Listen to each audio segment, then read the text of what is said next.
This is CBC Vancouver News.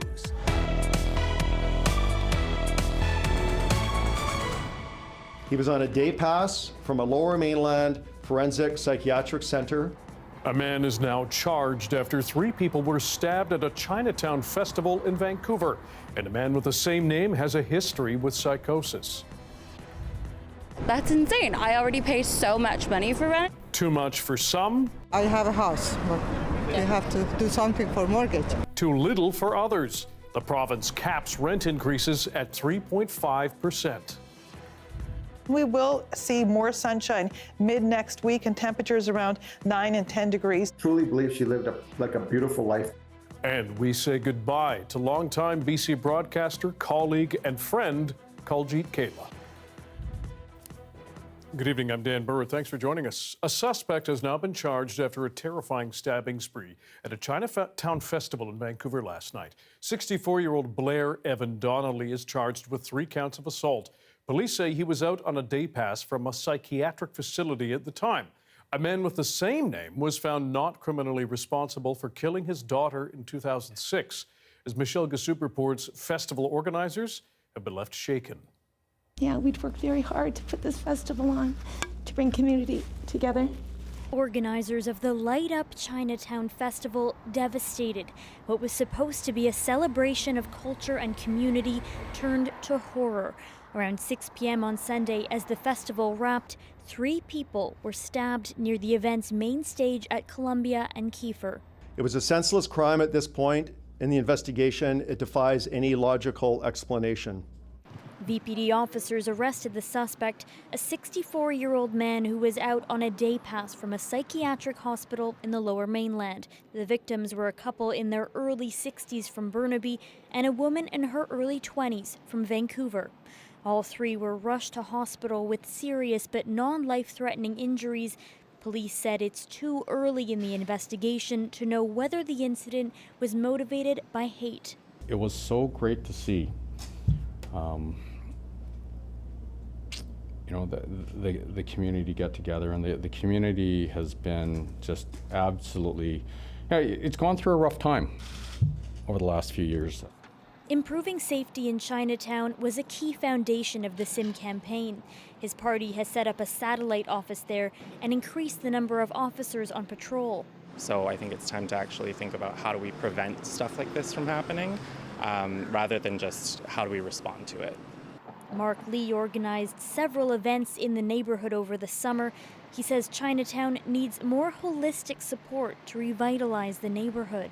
But I think that we're not really doing ourselves much of a service by kind of repeating the same old mantra every time something bad happens, that we need, more police on the street. Organizers of the festival say the incident won't discourage them from organizing more events in Chinatown.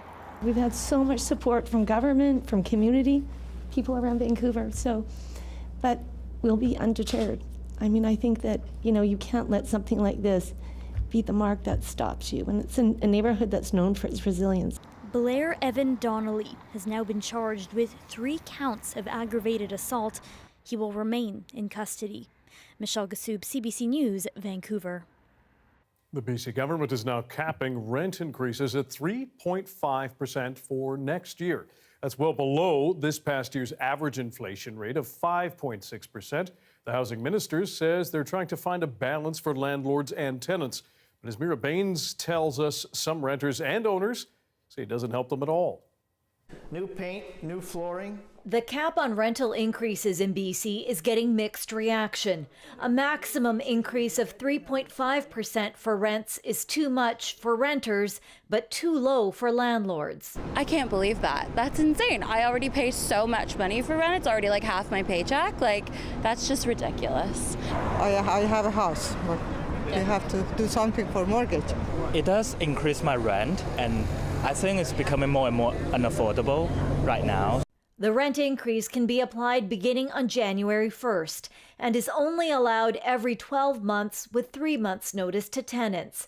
BC's housing minister says the cap will strike a balance to deal with inflation, which is at 5.6%. We've announced 3.5%, which we believe is a better balance so that it can ensure that renters can continue to have some level of affordability, but also so that landlords can help cover some of the rising costs that they're facing as well.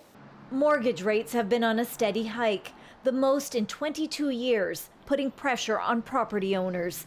Add the costs of maintaining properties, taxes, and insurance. It's a challenge, says this advocate for landlords.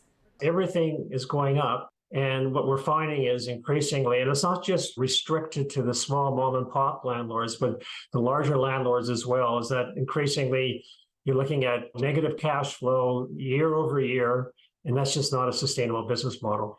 There has been uncertainty. During the pandemic, rent increases were frozen. Even so, there's an overwhelming demand for places to live with an influx of people moving to BC. The province says this fall the government plans to introduce more measures to ensure more housing is built in BC. That includes different types and more affordable housing. Already the housing minister has set targets for some cities, although it's unclear how effective that will be. Mira Baines, CBC News, Vancouver. BC is seeing a spike in new COVID-19 cases, but the province's top doctor says that is not unexpected. COVID is starting to follow seasonal patterns like other respiratory illnesses. It's much, much lower at this point in the year than it was last year. And last year it was lower than it was in 2021. So I think that's really important. It reminds us that COVID has become something, or the SARS-CoV-2 virus is something that is spreading. It will spread at different times of the year in more or less amounts. And we need to be aware of that. Almost 450 people tested positive for the virus in the week ending September 2nd. That's from the BC Centre for Disease Control's monthly report. It's more than triple the number of cases from last month's report.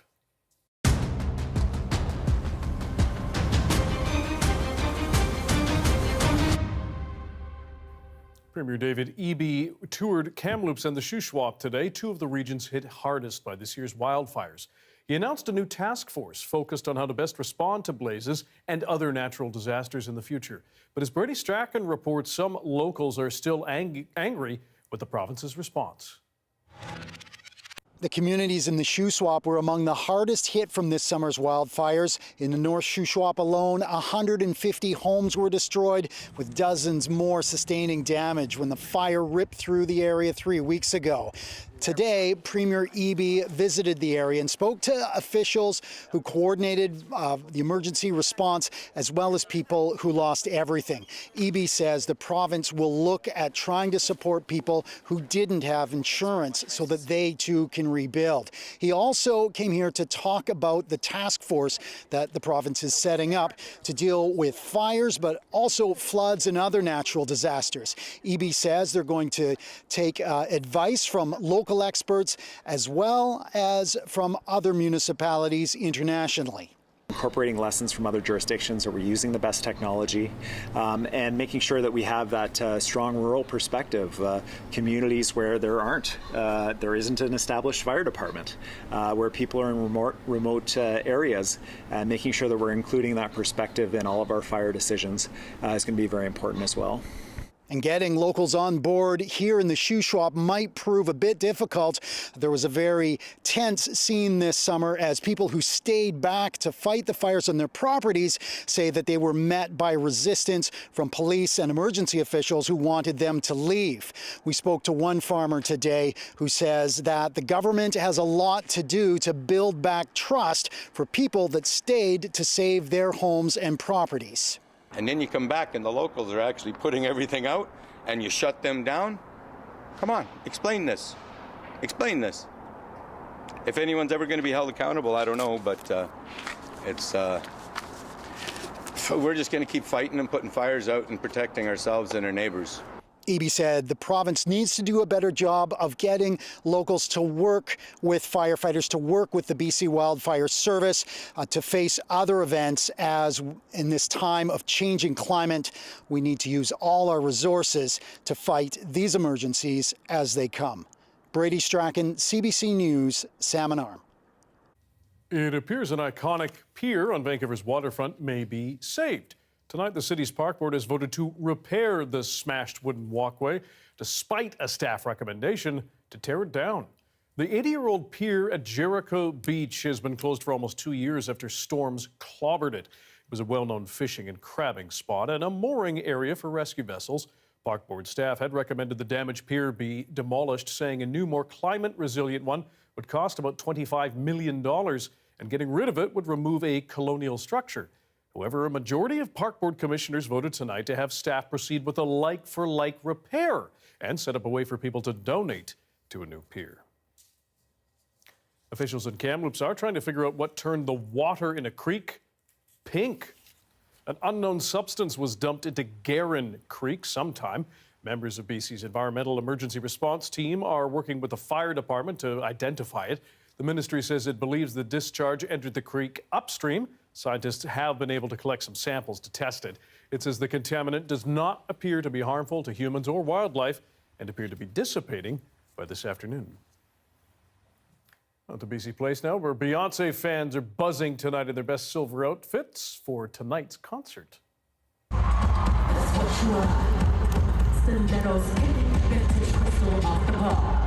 Beyoncé wowed a big crowd for several hours tonight as part of her Renaissance World Tour, Stop in Town. Before showtime, our Liam Britton hit the streets to speak to fans as they prepared to watch Queen Bey hit the stage. That she's, especially with this album, but through her whole career, has been unapologetically herself and making sure that her fans feel loved, feel seen, and feel celebrated. And tonight, we're going to be in a room with tens of thousands of people feeling that way. Couldn't have said it better myself. She's an icon. Everything that she says she's been through, we go through as well. Even though she doesn't say anything, we could tell she goes through. Even as like a mother, we could tell. And that's why we love her, because she's so real. Queen Bee. That's right. So we're here. We're super excited. Can't wait. We're so lucky to even get a ticket. So.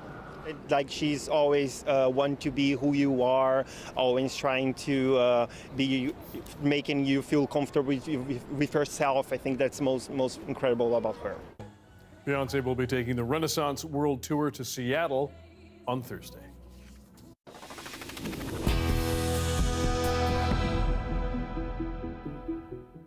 We have lost a beloved member of our CBC News family. Kaljit Kayla was a reporter, weather specialist, radio news anchor, and much more. Kaljit died yesterday after her journey with cancer. Here's a look back at a trailblazer loved by her family, friends, colleagues, and audiences. It's when the umbrellas go inside out and you're being dragged by the umbrella and versus the other way around. So much great food here. Call us today and let's get started. Kaljit Kayla did everything. Reporter, guys, we have some breaking news. traffic and weather specialist on the ground and in the sky. She did it her way. Born and raised in the small town of Mackenzie in north central BC, Kayla charged at broadcasting after high school.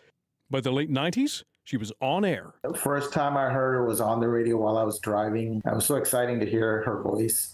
She was so polished already at such a young age. TV then beckoned. But there are healthy options here at the Peony, and they look delicious. And she didn't limit herself to community reporting, traffic, or weather. Did you know having an awesome PJ can make any event so much better? Kayla provided the soundtrack for many a party, and she loved to travel.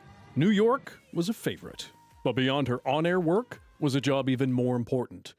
A loving aunt. My kids would watch her as we're getting ready to go to school, and it was just a staple for our family just to see her there. It was just such a cool experience. And then come home and just be a regular aunt. And the two worlds never really collided. She made sure they were separate. Kayla also lifted other broadcasters up, quietly and proudly. As an Indo-Canadian girl from like a small town in northern BC, she was a trailblazer, and we've kept hearing that through the messages that we've got over the last day. Kayla joined the CBC in 2022. She became a fixture on weekend morning radio. Now back to Cheryl McKay and the final half hour of North by Northwest. Have you ever heard of zucchini races? Zucchini races? Mm-hmm. No. Okay. I really need to know more now. There is so much more rain coming. Today was a nice day. It was a calm between two storms. But her next challenge was immense. She was diagnosed with brain cancer, a journey she shared with others online. She stayed optimistic and itched to come back to work. Kaljit Kayla died at Surrey Memorial Hospital on Sunday. She was 46. The tributes have poured in from friends, colleagues, viewers, listeners, and BC's Premier.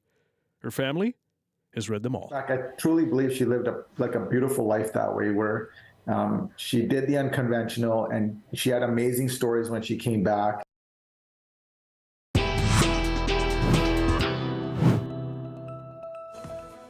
In Surrey, there's been a long-running debate about portables. Our Justin McElroy is going to dive into this issue, taking a look at the facts. Stick around.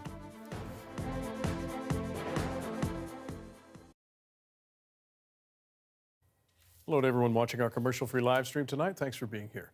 Corner stores are often a hallmark of a neighborhood. And in Vancouver, the city wants to know what you think on how best to support these small businesses.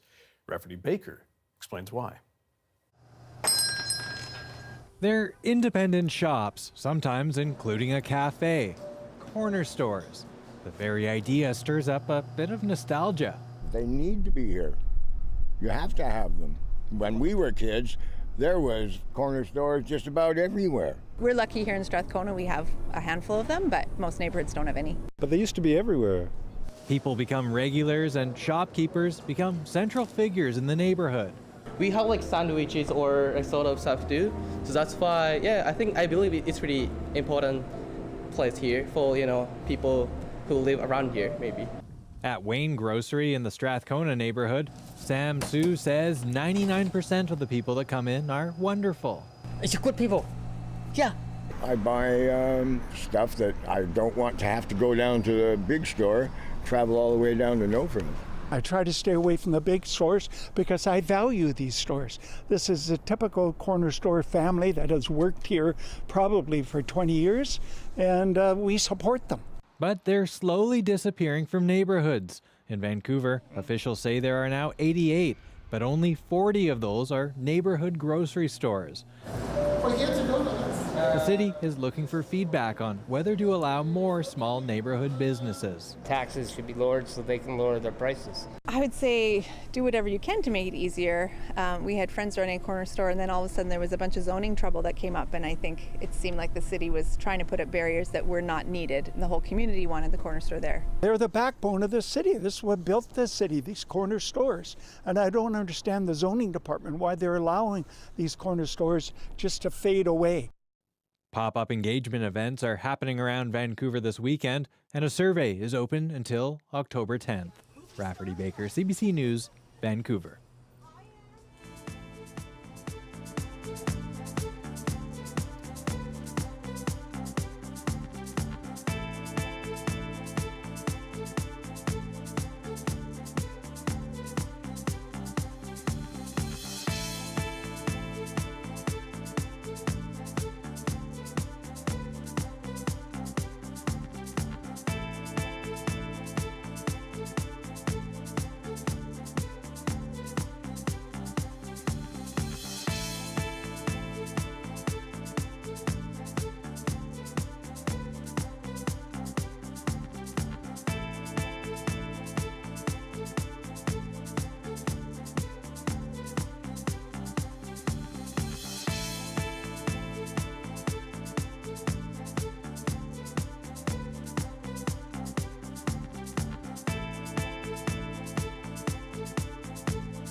Portable classrooms in Surrey have long been a hot political debate, with parties trading barbs over how bad they are, how bad it is, and who's to blame. But are those accusations true? This week, we're going to look closely at school portables. Justin McElroy kicks things off with a view of the spin and the facts. Surrey. It's a city that used to love beavers, now loves saying that it's the future, and has one issue in education that comes up again and again. It's actually about portables. That is BC United leader Kevin Falcon. He's made the number of portables in Surrey a big issue, and for good reason. Nobody likes portables. The government promised to make the number of portables go down in Surrey. Instead, the number has gone up. But the opposition has made a very specific claim. That they would eliminate all portables in Surrey within 4 years. The result of their promise to eliminate portables was they doubled them. We actually reduced them by 100. I can tell them the exact numbers, from 370 to 273 by 2017. But you know, as much as the Premier will try and duck and dodge, the bottom line is he cannot ignore the fact they promised to eliminate portables within 4 years, and they've somehow managed to double the number of portables in Surrey. So let's do a little bit of a fact check. Now here are the claims that BC United has made. That the NDP made a promise to eliminate portables, that instead they've doubled the number of portables, and that it went down under BC United when they were running the province as the BC Liberals. Let's look at all three. First, did the NDP make a promise to eliminate portables? Kind of. We have to have a total removal of these portables over the course of the next 4 years. That was John Horgan, not during the election campaign that got him into power, but in 2016, 9 months before the election.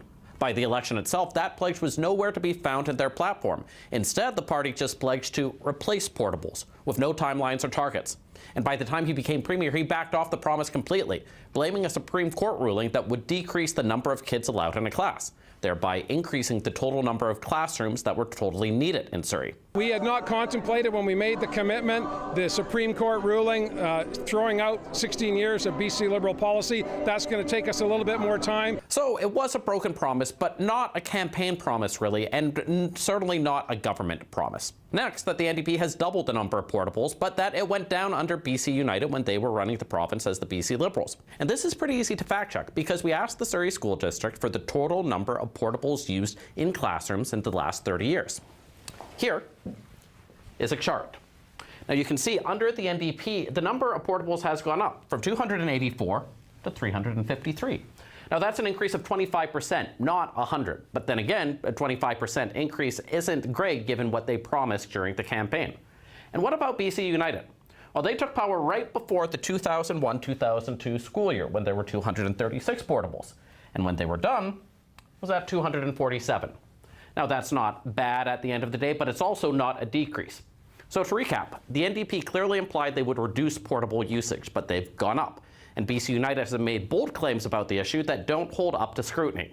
Now that's not a conclusion that partisans on either side will like or share on social media, but it does have the virtue of being true. There's a live shot of BC Place on the Georgia Viaduct. Bay High, very happy in there tonight. We need some of them, and we are due for showers across parts of our province. Darius Madavi will tell us how much and where in your province-wide forecast next.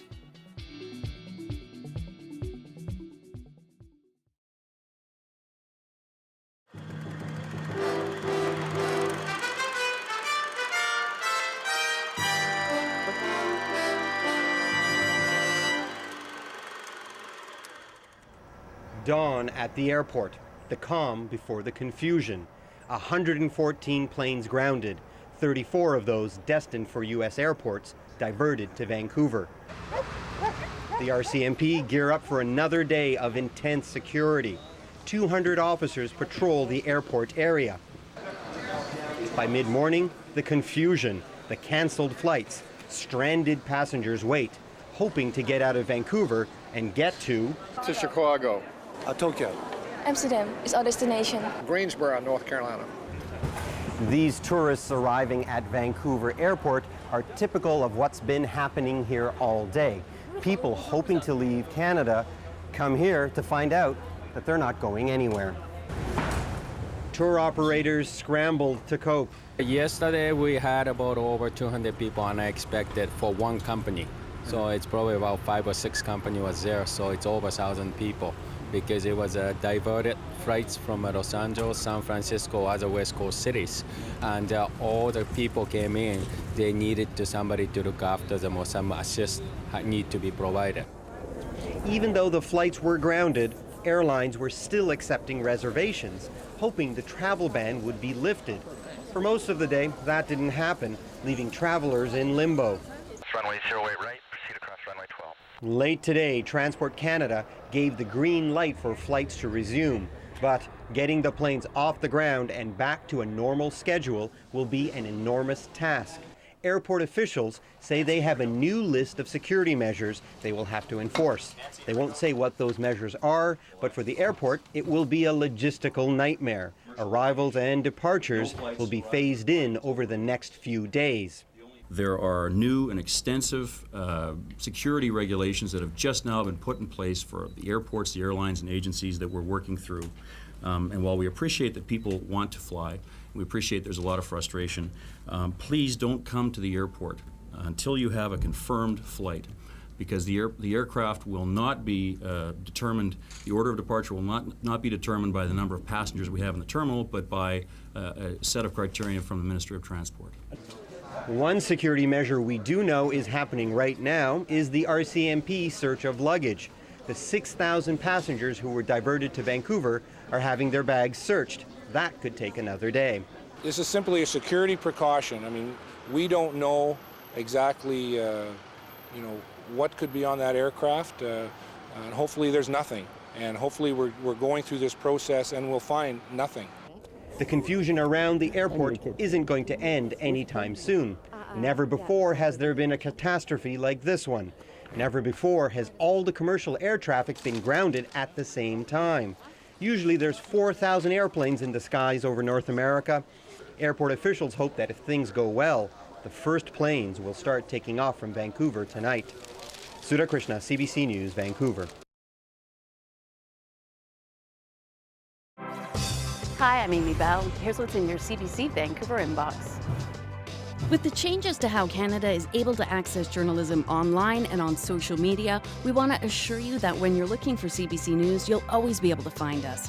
Wherever you are in BC, local news, breaking stories, and the latest from around the world is at your fingertips any time of the day with the free CBC News app and online at cbcnews.ca. Download the CBC News app and stay connected wherever you are. The weather update is brought to you by Direct Buy Furnace. To cool and clean the air in your home, call Direct Buy Furnace. Installing Trane, the most reliable heating and cooling brand.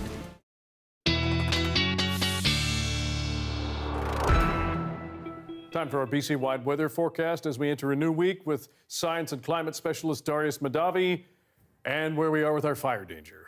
Yes, and it looks like we're in a similar place to the end of last week. We've gotten a little bit worse in the northeast and in the southeast as fire danger has climbed a little bit just because of these dry conditions. There hasn't been too much heat by any means, but we just haven't had any rainfall in those areas. And unfortunately, although we are going to see some rain in the near future, it's likely not going to make its way to the areas where we have this climbing fire danger. But a bit of relief for some other areas as we head into sort of midweek, because we have these temperatures tomorrow that are staying fairly low. So that's good news because we don't have anything, out of the ordinary, unseasonal, no heat wave of any sort, but fairly seasonal or just above temperatures throughout the interior. But it's this rainfall that we were hoping would move into the sort of more southeastern and northeastern areas, where instead we're seeing it come through the central BC all the way up the coast. So plenty of rain coming to the south coast, even here in Vancouver and the lower mainland. We're going to get anywhere from 5 to 10 millimeters tomorrow, starting at around 8 a.m. and running until around 5 p.m. So sort of during your work days when we'll see most of those showers. And then we don't see much in the southeast, but maybe a smattering, just some scattered showers for the sort of Kamloops and Williams Lake area. So sort of the Thompson and central BC will see at least some rainfall as that pushes its way in, which is some good news because we weren't expecting really much rain at all this week. So just have those showers push through is somewhat good news. We have plenty of smoke in the north as usual, a bit smoky in the southeast. Here on the south coast, a bit of a smokier day just because of these outflow conditions, but it shouldn't be too bad. This is our maximum smoke forecast. So for the most part, we shouldn't be quite that bad, just maybe a few periods. Remember here that these showers aren't too strong, but further in the south coast and all the way up the coast, some pretty heavy showers at times, especially in areas like Tofino and up to the central and north coast. But here in Vancouver, this is really our only rain in the forecast for at least the next week or so. So enjoy it while it's here, and then we get a bit of a sunny break ahead. I think we'll take it as much as we can for now. Yeah, thanks, Dan. Thank you. That is your late news for this Monday. Thank you for joining us tonight. For news anytime, check our website, cbc.ca/BC. Your next local news is on the early edition on CBC Radio 1. It starts tomorrow morning at 5:30, and I will see you on Wednesday night. Take care.